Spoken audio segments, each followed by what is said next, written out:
You're watching the Battered Fans Network. Since 96, MLS has been the youngest soccer league. From 10 teams to 30, playoffs and parity. Battered MLS bring local guests to cover games. Analysis firsthand, not Google like other lames. Stats and recaps cover the West and East. Can't forget, we're on Sean Johnson, watch every week. DPs for the elite, 10 gambit to the vets. Playoff trees as American as it gets. It's time to turn off the world. Grab a drink and let's go. We're Battered MLS fans, so lock in on the show. We're Battered MLS fans, so lock in on the show. No question about it. I am ready to hurt again. Welcome to another episode of the Battered MLS Fans Podcast. I am your host, Chris Duran, and alongside me, I have a bunch of other Battered fans here to cover the second part of the Eastern playoffs, while majestically Justin just sits in the corner looking as piratey as ever. And by the way, just in case any of you in the chat were wondering, I also wrote that song too. So Pedri, eat it. Again, we got a couple fans that are here with us, and we're going to cover a couple of the games to finish out the Eastern Conference, because that already happened yesterday. That the West is set to finish the first series of games tomorrow with, wait, is it tomorrow or is it today? I think it's tomorrow. Tonight. No, it's today. It's tonight. LAFC against Austin. We kind of know how that's going to work out unless Austin decides to pull a miracle out of their hat. Let's start off with the one to the right of me, Justin Blair from Cincy Soccer Talk. I love your look. Yes, sir. It's the pirate spot. It's the, what do you get it? Like Halloween spirit. I think it's $20 special for the pirate costume. I think this sword from Disney World costs more than this costume. So getting in the Halloween spirit, guys. Nice. That's great. And I mean, Ty, do you have something to match that? Because if I would have had my costume, I would have just been Fix It Felix. That's like my only go-to costume. Buddy, I'm dressed as a Topgolf employee. I don't know what you expect. I don't know what you expect from me. Topgolf. I love Topgolf. Are you kidding? It's a fun place. I run up. I almost fall into the net. Yeah. Hell yeah. Hey, Davi from NYCFC. No, not yet. No, I haven't. Not yet. Davi representing NYCFC. What's going on, Davi? I'm just very happy about yesterday. First team on the road to winning the playoffs. So, especially in a tough place like Charlotte, where we just struggle, and Charlotte just has our number for whatever reason. It's a big deal for us, and for us to be up 1-0 and to come back to the Bronx, we're pretty confident that we could get it done on Saturday. But we just gotta. Job's not finished. So just hopefully they get it on Saturday. That's right. Yes, the job isn't done. And for the first time coming on with us, we have Bridget from Queens Pitch. How's everything going, Bridget? I'm going to have to say I don't agree with Davi. I hope that last night wasn't as great as it was for him. It wasn't for us. And we also hope that Saturday goes a lot better. And we finish the job too. Well, we actually compete. Nice. Well, and let me tell you, I think I want to start off with Charlotte and NYCFC. It was the most recent game and the only series in the East where you had the lower seed beat the higher seed. Watching that game, to me, it's crazy because it's not like Charlotte didn't have any opportunities. At the end of the game, I think within the last 20 minutes, I felt like I saw like 7-8 really decent chances. It just, you guys were never able to kind of put it away. Like, what was the vibe with the fans and the team after losing in that fashion? I mean, of course, without Wilfred Zaha, maybe it might be different next game. Well, it was like a tale of two halves. I felt like we didn't show up in the first half. We couldn't make passes. We couldn't do anything. And then the second half, they came out to play, but it was a little too late. We just couldn't get it done. If you look at the stats, which I'm not a big stats person, I'm more of a feel good type of person. If you look at the stats, they were really very equal. We had about as many shots, a couple less, and we just, didn't get them in. The goalkeepers had the same amount of saves. was just that one shot Yeah. that we let go in for some weird reason during the first half. But the fans weren't real happy. It was a cold, wet, rainy evening. The players weren't really happy with it. We just look forward to Saturday and going to the baseball pitch and hopefully winning with Zaha. Well, and Davi, I want to mention something here because we did talk in the last episode that out of all of the matchups in the Eastern Conference, I felt like this one was the one that can flip on the coin where you guys can walk away with the away win at first. You guys did it. Like how does the fan base feel? Like what's the thoughts after this game? Yeah, amazing. It just feels good that we're the only one out of the all the games so far to go on the road and win. As I said in the last episode, for whatever reason, NYCFC when it comes to playoff time, they just know how to win on the road. It doesn't matter how ugly or how pretty they play. They're just going to find a way to grind out a result on the road. And it was an ugly second half. We didn't do too much in the second half, but in the first half, we had the chances. We hit the woodwork a couple times. Alonso Martinez turned into Lionel Messi with that solo goal, taking 3 defenders out of the play with 1 touch. And, he's been on a cold streak recently, but, for him, that's big. It's confidence for him to see the net finally go in his favor. And, for us, it's a really good opportunity to really get it done within 2 games. And, the last time they came up here, we were able to contain Charlotte pretty well. It wasn't the prettiest of games that we played against Charlotte, but it got the job done, and we were able to clinch playoffs the last time, and hopefully we could clinch a spot in the last 8 this time around. So, the vibes are high, and for the first time in 4 years, we're going to be playing a postseason game in the Bronx. So everyone's going to be happy about that. Well, and my question, I guess, at this point is because Martinez had 700 what felt like opportunities or shots towards the goal or on goal. Like, does it scare you a little bit that like he was sort of like the heaviest producer and that there wasn't, at least just from an aesthetic perspective, I haven't looked at the stats as much of a push from other players? Well, not really. I think we all expect Alonso Martinez to be the one to really finish the chances and get most of them. That's why we brought in Nico Fernandez Mercado, and that's why we had Maxi Morales play there. But what really surprised me is that Hannes Wolf was on the bench, and we started Andres Perea in his place, or we put O'Toole. I don't know, whatever Fatma put out there, but it looked like Perea was playing higher up. Yeah.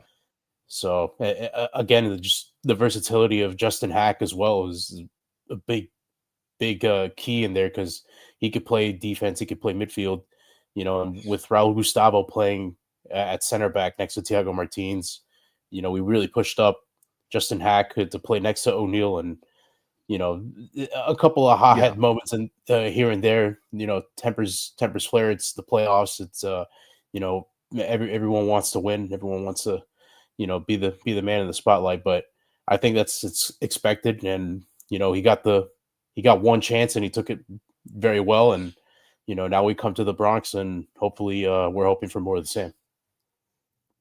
Well, and the player you're going to have to worry about is going to be Wilfred Zaha, because he's going to be coming for sure to play at the Bronx. So, Bridget, I imagine that with the inclusion of Wilfred Zaha coming, obviously we're looking at a little bit more of a positive result, hopefully in your favor. No, I agree. I think so. Zaha's obviously one of our better players. Plus, he has a fire underneath him. Yeah. We didn't have any yellow cards last night, which is beyond amazing for our team. And New York had 5. So I feel like with Wilfred in there, it's going to be a little bit more of a feisty game. Then they may need to watch their yellow cards a little bit more. But I do feel like he's going to bring a fire. Abada's just not used to playing up top. He usually comes in off the bench. So when you put Zaha back where he was at, gives Harry someone to pass it to, Zaha can make things happen. I think there's going to be a totally different game. Plus, he's got that fire underneath him from missing this game and us not doing well. That he's going to come back and have something to prove. And on top of that, to be missing for the game where it was just a 1 goal difference, it's got to be something that's not sitting well with him. I'm going to jump over to Justin and Ty real quick. Ty, just to get your opinion on the game between Charlotte and NYCFC from an outsider's perspective, like, what did you feel about the game, and what do you expect to happen in the next game coming this Saturday, I believe? Can I be honest with you? Yeah, sure. I didn't watch a lick of that game at all. Okay, all right, that's good. Listen, I mean, things are happening.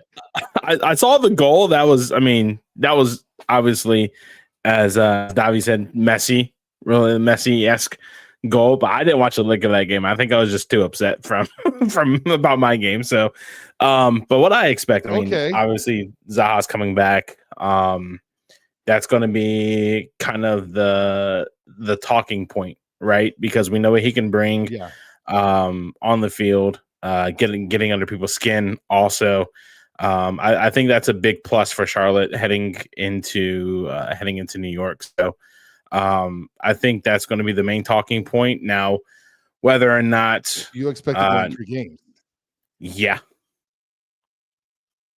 okay. Yeah, I like the drama. That. What about?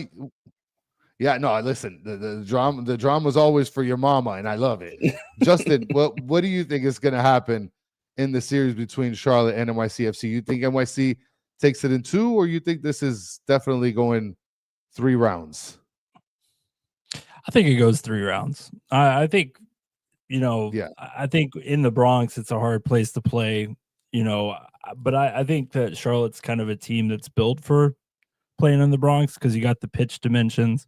It's a narrow pitch, but Charlotte is a team that plays often direct with Zaha up top.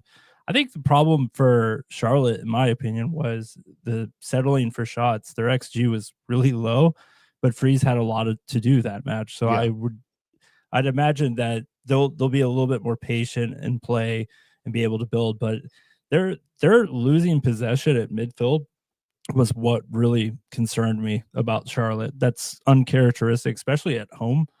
You would like to see them win possession a little bit better at higher up in the pitch and be able to just maintain that going into the attacking third.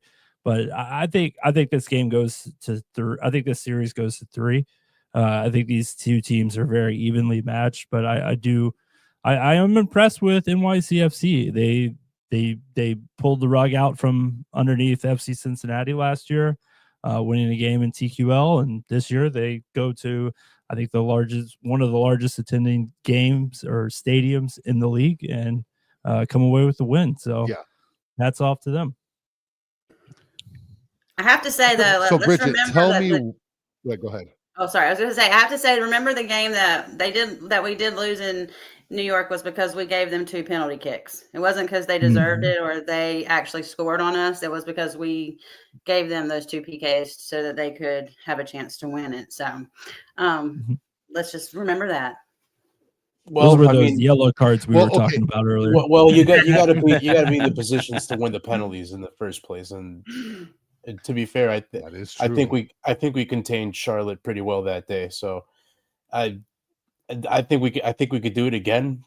But whether or not it happens, we'll have to wait and see. But again, the Charlotte under pressure that first half were horrible, and if they make mistakes like they do, like in the first half, they do it again in the Bronx, it could be over because that field is a lot smaller than the transition is than at Bank of America. It's going to be quicker, and all it takes is one mistake in the back, and then Alonso Martinez could be in, and you better hope that he has one of those moments where he misses one of those opportunities. But again, I think we could do it again, and with the point of Zaha, I would, if I'm Pascal Janssen, I'm telling my defenders to get under his skin, do the dark arts, because if you get him booked early on and you keep attacking at him, he's bound to lose his head. He's lose his cool. He lost it against Philadelphia last game of the season, which obviously prompted him to miss this game. If he does it again, I think Charlotte are in big trouble. I don't think they could If they lose Zaha again this game, I think it's pretty much set in stone that they're going to lose the series. So basically, just to sum up, your ideal and your prediction for this series, it's a wrap in the Bronx, right? It's over. I would like to say that, but knowing NYCFC, if they come into a game that they should win, they just don't do it easy for themselves for whatever reason this season. And and the same could go with under the Nick Cushing. This is no longer Nick Cushing's NYCFC. I don't know what it is, that maybe it's the players or the coaching, but I think that should iron out with Pascal Janssen going forward. I would hope, but I think in the playoffs, NYCFC are a different team, and I think they get it done in the Bronx. That's my expectation, and I think it's going to happen. But it could go to a third game, which we obviously don't want, because then at that point you would just have to just park the bus and pray. At that point, in my opinion, I think that's the way I'd look at it. What do you think the scoreline is before I jump over to Bridget real quick? I could definitely see NYCFC, play compact again like they did against Charlotte about 2 months ago at this point, and try to contain their best players and their best attackers, and just don't give them enough space to to give them the chances and get the shots off. Just play haram ball at that point, and if you get an early goal, try to contain everybody, try to play tight, and then if they I could see them expose them on a counterattack or two, and probably win 2-1, maybe 3-1. I think Zaha definitely gives them a chance to in a bit more of a bite up top, but I think NYCFC gets it done just because they're at home, and that's their bread and butter playing at Yankee Stadium. Their record there is phenomenal. So Bridget, tell me why Charlotte is going to win, and what do you think the scoreline is going to be? Because obviously you've been sort of toning at the fact that Charlotte's going to take this game, but why do you think it's going to happen? It's going to be. There's no way you're shooting 3 shots on Kalina. That's not happening. First of all, you got to have your fans show up.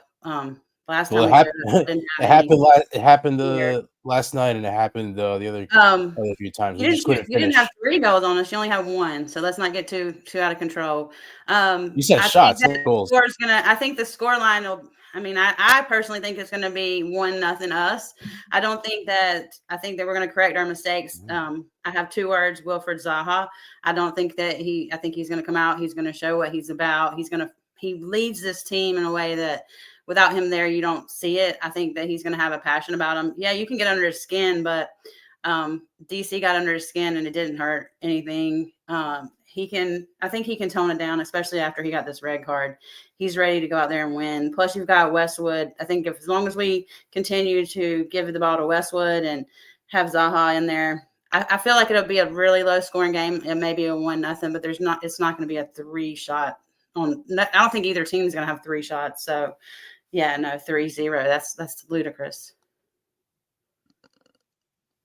I do tend to lean over and agree that this isn't going to be like a scoring bonanza. But the one thing that I do have to agree with Davi before we take a flight out to Ohio with these guys is it is a small pitch, which lends the credence to show sort of a lot of counters, a lot of catching you while you're sleeping kind of deal, and there could be a lot of shots taken on goal or near goal. So it might seem as if there's more like a higher powered thing going on. But I don't think it's going to be high scoring. I mean, there's 2 phenomenal goalkeepers for each team. Each goalkeeper is phenomenal. So I don't see any of that happening. I'm going to jump over to Ty and Justin real quick. Starting off with Justin, I mean, Cincy ends up getting the win, because I have to start with Justin. Ty, I'm sorry, he's got the patch on. I have to. Okay, and he's putting the L up for you in the 6-7 style. Okay, at this point, is Cincy taking this in 2 games? Is that what's happening here, Justin, or is it just? Oh yeah, they are. Hell yeah, they are. Columbus is TQL Stadium North. Come on, man. look at that. Look at the shots being shot out, Ty. You guys won there once? Huh? You guys won there once? Hey, it's a new stadium. How many times has Columbus won in TQL? I'll wait. I don't know. I don't remember any of them. That's crazy. No. Cincinnati, Columbus. If you don't know, now you know. There's no way in hell this game gets wrapped up in 2. I think we're all prepared for this to be a Columbus win. FC Cincinnati could come alive and shock all of us and prove where all that money was put. But I seriously doubt it. I think we're headed to a muddy game. I think there's a couple players that came in off the bench that Wilfred Nancy, interestingly, omitted out of the starting lineup that I think they'll make a return feature in lower.com. Ty, it's got to be frustrating to watch because I felt like at some point Columbus, I mean, you guys were busting your ass to get that goal towards the end, and it just seemed like there was just no spaces available. Like what the hell happened? Like, is it that simple just to be like, we don't have like this top tier striker guy? Or I don't even think it's that. I think it's just the suffocation of Cincinnati's high line, right? Yeah. I mean, we were able to break through, I think, on my count, maybe twice. One of them was a Max Arfson shot in the first half, right at Celentano, when he should have squared it to Lassie Lapalainen. But the suffocation of Cincy's high line has just been, I mean, Picard was offside 4 times in the first half, pretty much. So that's the kind of thorn in our side, is how can we break down this back line? But I mean, I have to give credit to Cincinnati. They're always a good team against Columbus. So it'll be interesting to see how it happens. I mean, obviously without Abu Ali, somebody has to step up. So it'll be interesting. Ty, what do you ask think a question? Yeah, go ahead. Can I ask a question, Ty? Do you think that Russell Rowe and Gazdag get the start this time? 100%. 100%. 100%. Ironically enough, that's what Jay. Go ahead. Chris is lying so bad. No, go ahead. You were, I didn't want to stop you, but I mean, at this point, ironically enough, Jason Russell came up to my job yesterday, so it was kind of not really an awkward thing. I didn't obviously talk about the game. He was with his significant other, so I was, but it was. I think they get the start. He's hungry. He's been hungry for goals. Gazdag was absolutely a shock to me to not start. So I think he'll definitely get the start. I mean, he's hungry for more goals. So those are key players that start. Do you think that was a Wilfred conscious play for Wilfred Nancy? Do you think that was a conscious play for Wilfred Nancy? I mean, when you say conscience, I mean, I think that's a little bit too broad of a term. It's definitely not the right call to not start Gazdag or Jason Russell Rowe. But I mean, if that's what we're going for, sure. But if you need to, right, you can start that momentum in game 2, right? You're going to have to win 2. And we all know that game in lower.com is going to be difficult, right?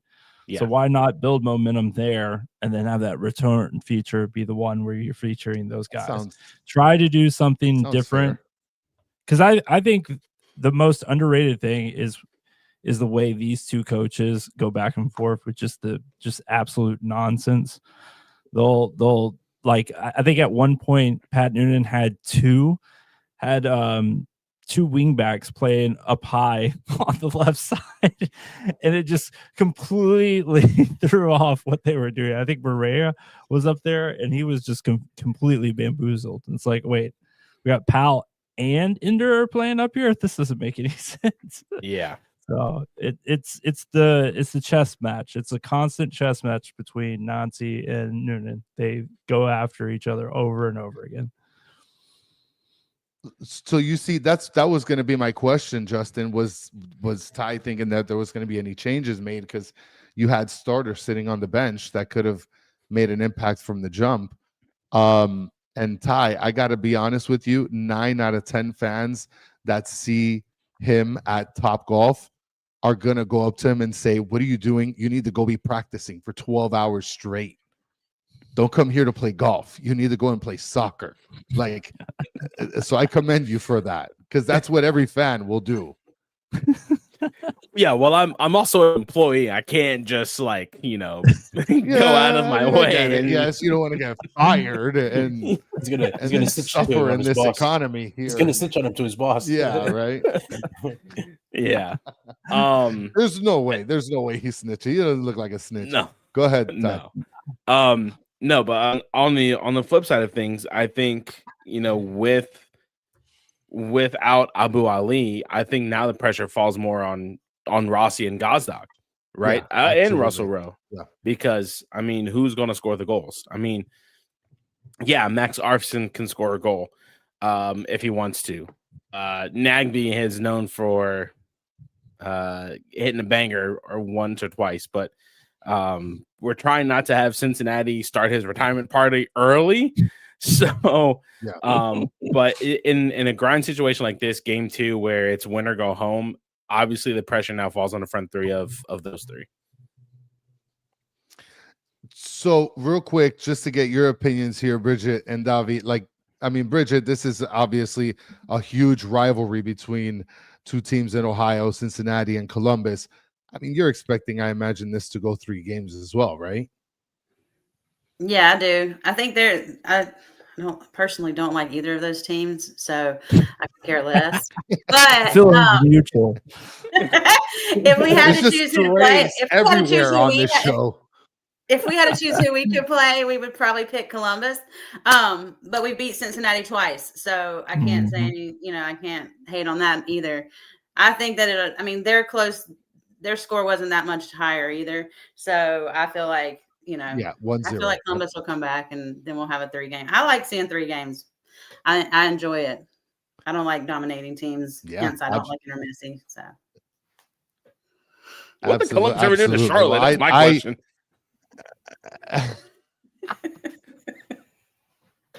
I don't like. Look, I love Messi because Messi's on my team. So I don't mind dominating, but at the same time, I get what you're saying. I love the competition aspect, taking it all the way to 3 games. Davi, do you think the same? Do you think it's going to go 3 games, or do you think that Cincinnati's just too much firepower and they're just going to? It's a rivalry. Handle it at home. This is going the long stretch. This is going 3 games, 100%. This series is going back to Cincinnati. I don't think there's just no way Columbus allows Cincinnati to come in there and win, especially with Nagby, retiring and it's a rivalry. Your pride's on the line and bragging rights are on the line. There's just no chance in hell that Wilfred Nancy's going to let Cincinnati come in there and sweep it in 2. I just can't see that happening. Yeah, I'm going to ask this question, Solana, that you asked in the chat. I'm going to save it for the end, but we're already getting to the end. Justin, Ty, if you can give me what your prediction is going to be for game 2 over in Columbus. I'll let Justin go first since they're the visiting team. I'm gonna go 1-1, and Columbus wins it on penalties. Ooh, Pens. I don't trust. I'm with Ty. I don't really trust the cast and crew Columbus has attacking. But I think that there's a way for Cincinnati to get a response goal and push it to pins, but then we get into Roman Celentano and penalty kicks and just go ahead and just fast forward to TQL Stadium. So I'm going 1-1 Ty? with them going on pins. I kind of had that same scoreline, honestly. 1-1 Columbus on pens. Long shot, goalkeeper Patrick Schulte wins it for Columbus. Oh my goodness. You guys want to be Drake Calendar so bad. Like, no, that's just me. Personally. Everybody wants that. You can have him if Really? you want. We have Colleen, and we're good with him. That's just me. That's just me personally. Anyway. I have always wanted a Cincinnati Columbus Eastern Conference final with Sergi Boyko at the helm, and that goes to like 25 rounds of PKs. I want all the drama. Oh my goodness, dude! I remember that last require Celentano to stop a penalty kick. I remember last year's shootout between us and Cincy that just like 6 penalties missed in a row, and yeah, it's like nobody wants to win. Nobody wants to ban to the next round. It's just that insane. was the weirdest thing ever, Davi. That was so bizarre. We literally, like, it felt like everyone was just ready to like end the season, go on vacation. Then you get into the locker room and you have Lucho Acosta saying he's leaving the team. It was just like, what the fuck is going on? Yeah, that's like we just quit playing soccer. I don't like Lucho, so I'm glad we knocked him out of the playoffs last year. There, you retired Lucho. There you go. Yeah. Well, he's in Brazil now. Before we finish. Yes, and doing I mean, I don't know how good he's doing, but he's probably not doing that great. Bring something up. I did see the rumor that Wilfred Nancy's linked with the Celtic job. Apparently, that's just a rumor that I saw out there. I'm not sure if there's anything substantial out there, but they were linking him with Celtic. Ty's shaking his head. Yeah, Ty is giving you a strong no shake. Give us the heat, Ty. That's got no gas on it, Davi. your first mistake is believing the rumor from the Sun. You never want to believe anything from the Sun. Oh, I saw it on Transfermarkt. Oh, yeah, they probably got it from the Sun. Probably. No, I've been in contact. There's nothing there. Go ahead, Zach. Oh man, I mean, I wouldn't be surprised if there would be something for him potentially in the future. I mean, he is a phenomenal manager, but I mean, hopefully that waits until after the playoffs are done. I want to finish up with this last question. If we could just get quick answers from everybody. Solana, who does the show with us in Spanish, which for those of you that are listening live, we're going to have the Spanish show in about, I don't know, like 10, 15 minutes. So join Solana in Las Garzas. CF, he's asking, do you folks like the 3-game series?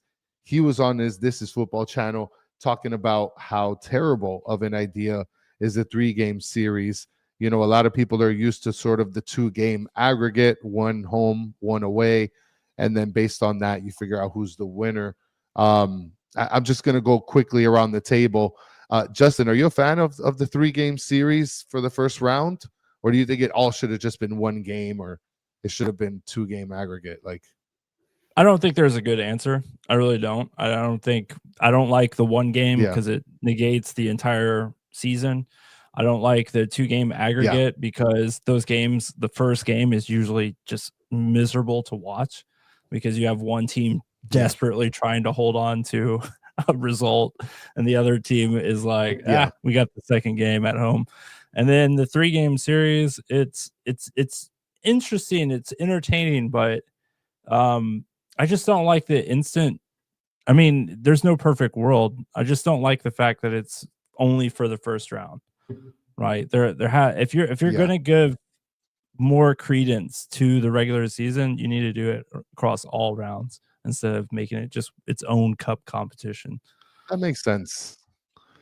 What about you, Ty? What do you think? Are you okay with the 3 games? Would you rather have it 2 games, 1 game, or does it really not really matter?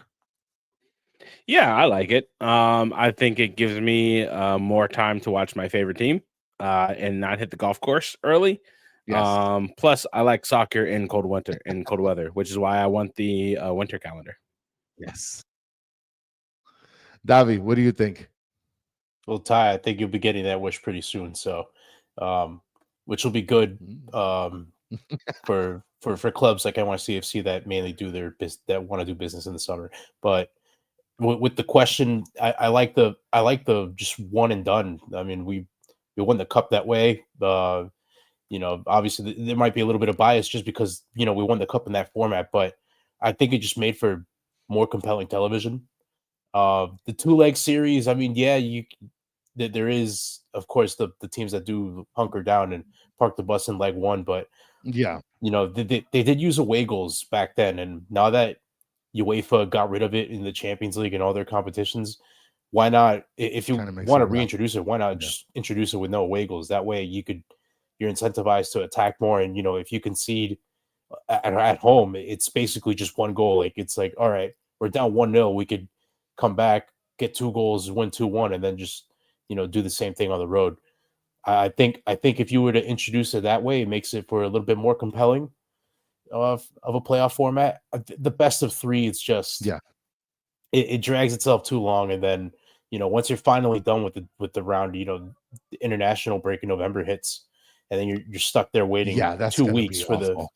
the next 2 round, more which weeks. absolutely sucks. And you guys can't tell me that MLS can't schedule around that November window because they've done it before in the past. So honestly, the only reason I like the best of 3 is because every team that makes it to the proper postseason gets a home game, at least one home game. But outside of that, it's I don't like it. They're only doing it for the money and Apple TV, and then of course, it's a disaster with the scheduling, and just having last Saturday with no games whatsoever is just abysmal. Was the dumbest idea ever. Yeah, they got to fix that, because we had a game last night, and now we have a game in like 30 minutes. It's so dumb. This Apple TV deal has been underwhelming in my opinion, and I wouldn't be surprised if they drop it completely come 2028. Listen, I couldn't believe the fact that you guys were the last Eastern Conference teams to play on a freaking Tuesday, and then to turn it around and be like, nah, let's drop them in on a Sunday, like awkward ass time. Well, with the very first game on Saturday. It's a Saturday, 3:30. Yeah. Good times. Oh, that's right. It is Saturday. Nice. Okay. Yeah, I mean, Inter Miami's had a whole week, and we get to play at 7:30. I don't mind the 3:30 game. I personally love the early afternoon games, but just to have it Tuesday and then turn around on Saturday, it's so stupid. It doesn't just make a schedule. It doesn't make sense, because the only way that would make sense is if you are incentivizing the first seeded team to have the advantage over the 4 or 5 seed going into the next round, but you potentially have a third game, so it makes no sense. It's like you have a whole another week. Yeah, and if negates any of that. The city tie goes into a third game, they're playing on a Friday night. Yeah. So aside, I guess, from the scheduling perspective, Bridget, just to finish it off with you, are you a fan of the 3-game series, or the 2 or the 1? Like, what's your ideal thing here? Well, after last night's score, we definitely like the 3-game series. We don't like the one and done thing, but I think 3's good. I think that it could be where each team has 1 and 1 win, and then it comes down to the 3rd game. I don't like the 2 games, and I don't like the 1. So I like the 3. I don't agree with the scheduling like the rest of them. It's ridiculous that we got a Tuesday night and then they get to go to New York and have a Saturday game. But I mean, we can still pull it off and bring it home on a Friday at the bank. That'd be great. So I like the 3 games. Anything is possible. Yeah, I think 3 games, especially with what Ty said, it makes it fun as a fan, right? You want to see your team play more often. If it costs 3 games in a series, I think that's fun for the fans. A lot of people like to mention, well, it's a money grab, whatever. Look, the fans that follow the team are going to enjoy that time regardless. So I do think that there's a little bit of credence towards that. I'm going to go around the table. Guys, thank you guys so much for coming on the show with me and covering part 2 of the first games in the Eastern Conference playoffs. Justin, let everybody know where they can be able to find you and all the amazing outfits that you have. They just keep coming. No, you can Yes. find me and all the guys and gals at Cincy Soccer Talk on socials or CincinnatiSoccerTalk.com. We do a lot of writing, podcasting, interviews with players. Rose Lavelle is coming on the show here soon. U.S. women's national team player. We just have a lot of fun over there. We don't take things too serious. We have a little bit of fun, but I appreciate that. check us out sometime if you're interested in the entire region. We cover lots of teams within Cincinnati's bandwidth. Ty? You guys can watch the Wiseman Say podcast every Wednesday at 8, where we talk about Columbus and everything in between in Columbus soccer, from MLS to UPSL to college.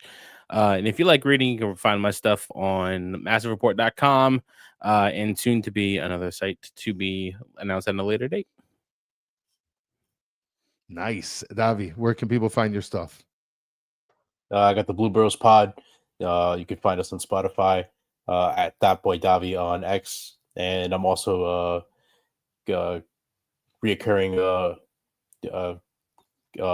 co-host / guest on Goals TV. So we like to talk a lot of MLS, and we're trying to expand into a couple prem videos when the off season hits. So Nice. Mainly MLS over there, but we're just excited about the postseason, and once the off season hits, it kind of dies down. So we kind of look forward to the next season. But Goals TV at That Boy Davi and the Blue Bros Pod. Nice. Bridget, where can people find your stuff? We're Queen's Pitch Charlotte. My co-host and I are the female podcast. We recap all the Charlotte FC games. We do player interviews. We also do fan interviews. We're family friendly podcast, so you can let your family and kids listen. We try to keep it lighthearted, fun, but we also have stats. You can find us on Instagram, X, Spotify, Apple Podcast, at Queen's Pitch Charlotte, or Queen's Pitch CLT. Nice. Okay. Well, for those of you watching and listening, check all of them out. And right before we finish up, Jorge Torres is saying, damn, parcero Chris, come on, parcerito, huevón. You got to catch us later. Right now, it's probably on as we speak, Jorge. So jump over and listen to some Inter Miami stuff in Spanish, because we're going to kick Nashville's ass. And that's without a shadow of a doubt. And yes, I'm looking at you, Bridget, because you brought up Inter Miami 3 times. So I just want to make sure I emphasize this before finishing. I'm not going to allow you to come and say anything. So thank you guys for listening on audio, on Napster, on any sort of audio platform. Leave 5 stars and put down Inter Miami #1. Messi, if you want, sure, I'll accept that. And hey, for those of you Chris, don't worry, we'll make YouTube, sure they won't see you this postseason. We'll make sure they won't see you this postseason. Davi, I didn't want anything. I didn't want any responses from anyone here. Okay, guys in the chat, you guys are the best part. Not Davi and not Bridget, and sometimes not Ty, and not really Justin. He's awesome. He's got a great hat on right now. For those of you in the chat, you guys are the fantastic part of the show. Leave comments, like, subscribe, tell your grandmother to watch this, because there's a lot of people that like MLS. And until the next one, mi gente, have a good one.